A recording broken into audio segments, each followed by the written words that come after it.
बिस्मिल्लाहिर्रहमानिर्रहीम। अस्सलाम वालेकुम नाज़रीन, आप देख रहे हैं अमान टीवी यूट्यूब चैनल। नाज़रीन, अहम तरीन अपडेट आपके साथ शेयर करने जा रहे हैं। उससे पहले गुजारिश है कि हमारे चैनल को सब्सक्राइब कर लें और वीडियो को लाइक करें ताकि हर नई आने वाली वीडियो आप तक बर वक्त पहुँच सके। नाज़रीन, जैसा कि आप जानते हैं, गुज़श्ता रोज़ चौधरी अब्दुल रज़्ज़ाक़ कोटला ने एक अहम तरीन प्रेस कॉन्फ्रेंस की और मुस्लिम लीग काफ के साथ ज़िला गुजरात में जो सीट एडजस्टमेंट के हवाला से खबरें गर्दिश कर रही थी, उसकी उन्होंने जो है वजाहत करते हुए उन्होंने जो है वो अपने पैनल का जो है वो ऐलान किया और इस तरह जो है वो तमाम तर जो अवाम था वो ख़त्म हुआ।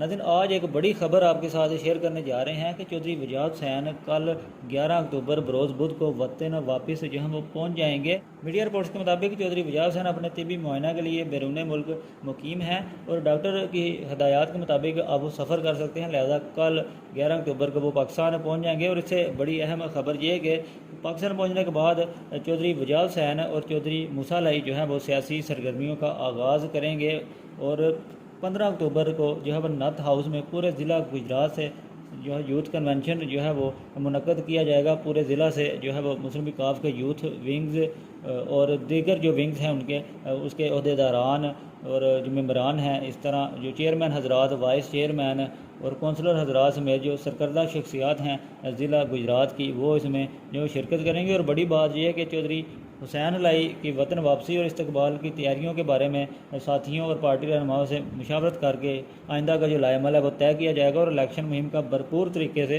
आगाज़ किया जाएगा।